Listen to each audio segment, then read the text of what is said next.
नमस्कार, मी डॉक्टर जगन्नाथ पाटील। आज आपण एक अतिशय महत्त्वाचा विषय घेऊन आलो आहोत। आपलं पोट, आपली आतडी आणि त्यात साठलेली घाण यामुळे शरीरात अनेक त्रास उद्भवतात।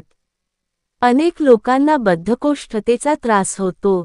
काहींना जेवल्यानंतर लगेच फुगल्यासारखं वाटतं। काहींना गॅस, ॲसिडिटी आणि अपचन सतत जाणवतं। मग प्रश्न असा पडतो की हे सगळं कसं टाळायचं?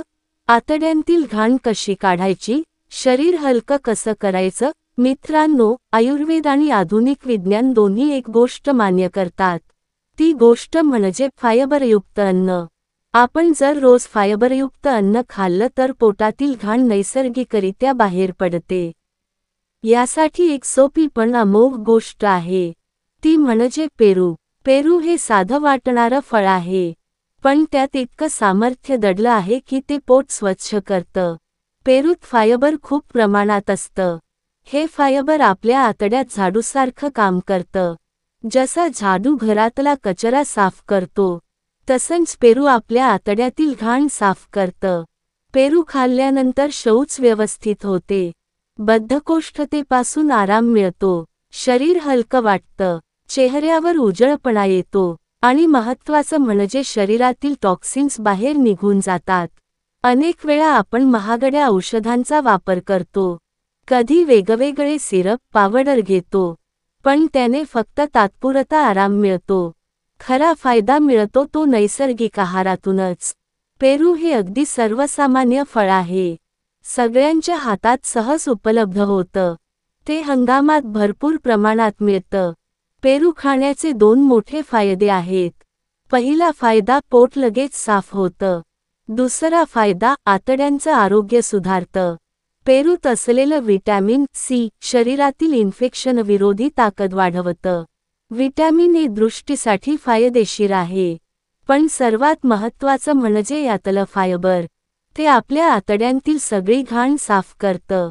काही लोकांना प्रश्न पडतो की पेरू कधी खावा? तर त्याचं उत्तर अगदी सोपं आहे।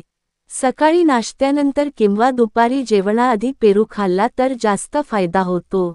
रिकाम्या पोटी पेरू खाल्ल्यास शौच चांगली होते।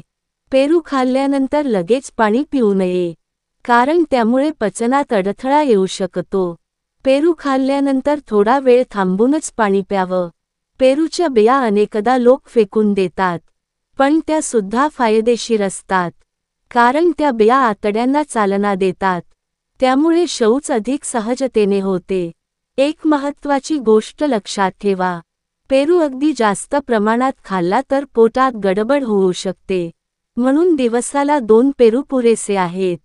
आता तुम्हाला प्रश्न पडेल की हे खरंच काम करतं का? तर उत्तर आहे हो। अनेक संशोधनांमध्ये सिद्ध झालं आहे की पेरू हा नैसर्गिक लॅक्सेटिव्ह आहे। तो आतड्यातील घाण बाहेर काढतो। आजच्या धावपळीच्या जीवनात आपल्याला शुद्ध आहार मिळत नाही। जंक फूड, ऑइलयुक्त अन्न, मांसाहार यामुळे आतड्यांमध्ये घाण साठते। हे टॉक्सिन्स शरीरात राहिले तर त्वचेला पुरळ, केस गळणे, लठ्ठपणा असे आजार होतात। पण जर आपण रोज 1-2 पेरू खाल्ले तर ही घाण निघून जाते। शरीर हलकं राहतं, ऊर्जा वाढते, मन प्रसन्न राहतं। मित्रांनो, आरोग्य टिकवण्यासाठी महागड्या औषधांची गरज नाही। गरज आहे ती साध्या फळभाज्यांची, आपल्या अंगणात, बाजारात सहज मिळणाऱ्या या फळाची। तर लक्षात ठेवा, पोट आणि आतड्यांतील घाण लगेच साफ करायची असेल तर फक्त पेरू खा। हे एक साधं पण प्रभावी रहस्य आहे, जे मी तुम्हाला आज सांगितलं। आरोग्य म्हणजेच सुख, आणि आरोग्य राखण्यासाठी आपल्या आहारात पेरूसारखी नैसर्गिक फळं जरूर जोडा। धन्यवाद। व्हिडिओ आवडल्यास लाईक, सबस्क्राईब करायला विसरू नका।